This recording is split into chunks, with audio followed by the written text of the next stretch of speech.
যত সুন্নাহ মানবেন, রাসূল সাল্লাল্লাহু আলাইহি ওয়াসাল্লামের সুন্নাহ আছে যেখানে বরকত আছে,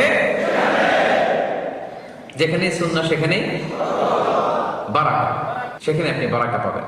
যে কোনো সুন্নাহ, like Sunnah of eating, Sunnah of sleeping, Sunnah of travelling, Sunnah of trading, খাওয়া, ঘুমানো, সফর করা, ব্যবসা, কাজ করা, যে কোনো কাজের ক্ষেত্রে সুন্নাহ মানলেই ওটার মধ্যে বরকত আছে না নাই?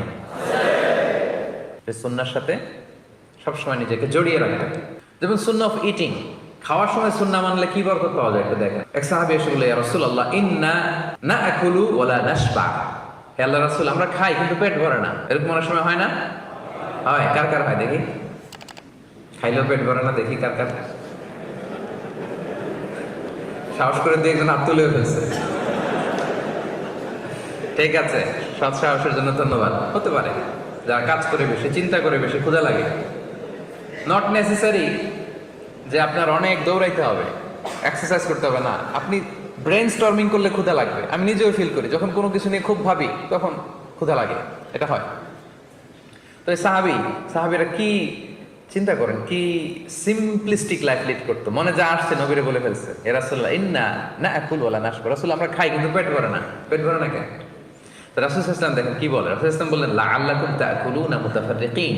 মনে হয় তোমরা একা একা খাও, একসাথে খাও না। মনে হয় তুমি একা একা খাও, মেবি ইউ ইট অ্যালোন, একসাথে মনে হয় খাও না।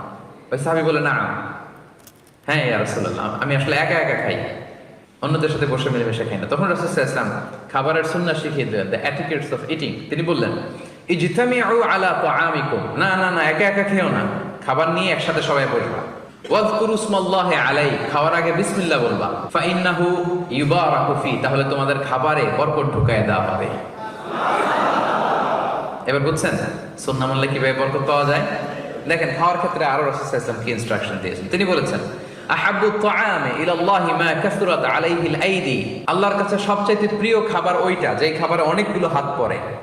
এক প্লেট নিয়ে শুধু এক হাত দিয়ে খাচ্ছেন, এটা আল্লাহর কাছে পছন্দ না। একটা খাবার নিয়ে অনেকগুলো মানুষ বসে চারদিক থেকে নিয়ে নিয়ে খাচ্ছে, এই খাবারটা আল্লাহর কাছে বেশি প্রিয়। সুবহানাল্লাহ।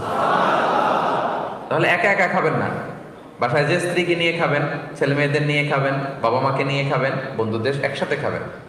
এবং খেয়াল করে দেখবেন, একা একা খেলে যে টেস্ট পাওয়া যায়, কয়েকজন মিলে খেলে এটা টেস্ট বেড়ে যায় কয়েক গুণ। কি বলেন? বাড়ে না? বাড়ে। দেখবেন, খেয়াল করে দেখবেন, তাহলে বেশি বরকত।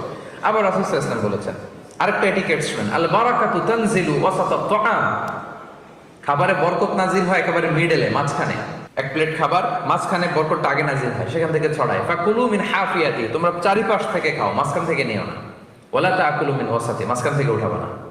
তাহলে লেটস সে বিরিয়ানি আনা হলো এক বোল, আপনি যখন ডিস্ট্রিবিউট করবেন বা খাবেন, আপনি এক পাশ থেকে শুরু করবেন, করতে করতে করতে করতে মাঝখানে যাবেন। অনেকে একবার মাঝখান থেকে দেয়া শুরু করে, না, বরকত নামে ওই জায়গায়, ওইটাই যদি একজনকে দিয়ে দেন তো বাকিরা বরকত পাওয়া লাগবে না? হ্যাঁ, তাহলে বুঝে শুনে না?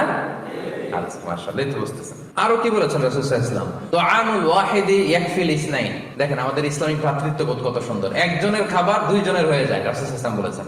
তুআমুল ইসনাইনি ইয়াকফিল আরবাআ, দুজনের খাবার চারজনের হয়ে যায়। তুআমুল আরবাআ ইয়াকফিল আস-সামানিয়া, চারজনের খাবার আটজনের হয়ে যায়। এটা আমাদের ভ্রাতৃত্ববোধ। একটা বঙ্কুস চাইলে দুজনে খাওয়া যায় না? কথা কন না কেন? নাসি গোরেং আয়াম, মজা করে খায়াম। তো নাসি গোরেং আয়াম নিয়ে আসছেন আপনি এক বক্স, এটা দুজনে মিলে খাইলে হবে না? হবে না? এটাই শিখেছে ইসলাম আমাদের। আনলাম, তুমি একটু আমি একটু, ভাগ করে হয়ে গেছে খাবার। দুইজনের খাবার চারজন শেয়ার করা যায়, রাসূল সাল্লাল্লাহু আলাইহি ওয়াসাল্লাম বলেছেন। চারজনের খাবার আটজন শেয়ার করা যায়। আলহামদুলিল্লাহ পড়েন। কি সুন্দর এটিকেটস তিনি আমাদেরকে শিখিয়েছেন। তাহলে আমরা জানলাম, এটা তো শুধু খাওয়ার ক্ষেত্রে আমি বললাম, এরকম সব কিছুর ক্ষেত্রে রাসূল সাল্লাল্লাহু আলাইহি ওয়াসাল্লামের সুন্নাহ আছে না? ফলোইং সুন্নাহ, সুন্নাহ মানলেই বরকত নেমে আসে।